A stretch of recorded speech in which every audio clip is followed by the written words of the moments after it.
Typically when we think of masculinity, we are centered around 4 values: strength, courage, mastery, honor. I think those 4 aspects of living is what makes a man. And each of those subjects can stem into many substratas of different ideas of what it means to be strong, courageous, honorable, and competent. But many will say that reducing masculinity to a handful of tactical virtues may seem crude and uncivilized. What about moral virtue? What about justice, humility, charity, faith, righteousness, honesty, and tolerance? Aren't these manly virtues too? Men are capable of compassion as well as cruelty. Conscious men ask why. It's not always enough to win. Men want to believe they are right and that their enemies are wrong. To separate us from them, men find moral fault in their enemies and create codes of conduct that distinguish us as good men. Most men want to see themselves as good men, fighting for something greater than simply survival. When you ask men what makes a real man, most of them will get up on their high horses and talk about what it means to be a good man. For example, a real man would never hit a woman. A man who doesn't spend time with his family can never be a real man. Real men love Jesus. And then you ask these men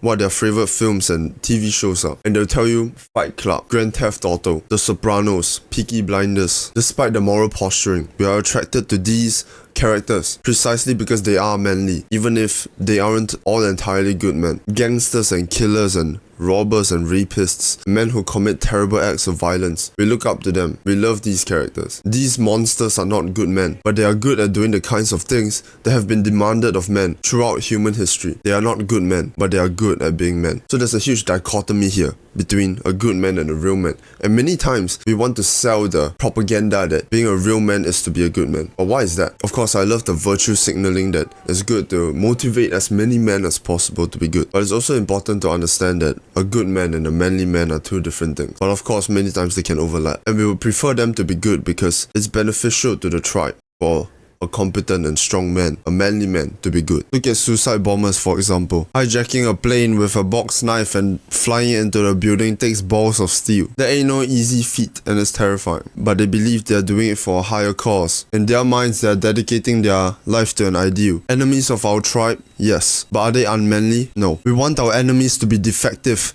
and unsympathetic.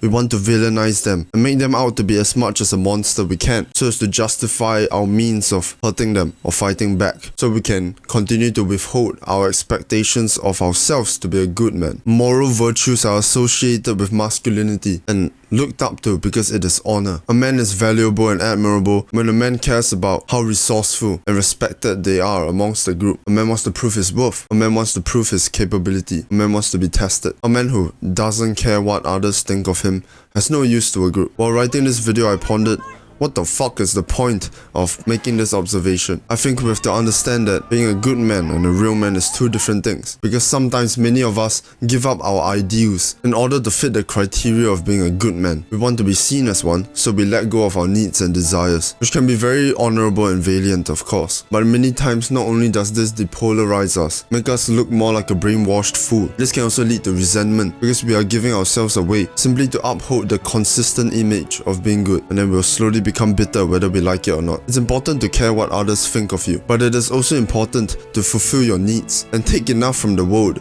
to provide for yourself and your family. The obsession with trying to be a good man is not going to be an entirely good thing. I find that for women, their personality is typically built around what they are praised and complimented for, whereas for men, they are quick to realize that they value respect more than appreciation, and many times simple compliments will not build you into a place of respect. Men will realize along their lives that simply doing what they are praised for will stray them away from being respected. Our idea of good will be generally forged around what is admirable, honorable, and generally respectable. So what we are praised for will closely resemble what we think is good. Not only is this not a good representation of good, it also encourages the perpetual need to look like as much of a good man as possible at all times to maintain your status as a good man. Often many men will be brainwashed because they don't understand the importance of prioritizing oneself, because we were never praised for that. No one is. And someone being brainwashed by trying to be a good man will end up with nothing because he has been encouraged to give himself away until he has nothing left. You're a good man because you want to be. Masculinity in all forms is something we admire and desire. Intrinsically, most of us will value that whether you like it or not. Be the man you want to be. Trust your ideals and your experiences. I hope you become the person you desire to be.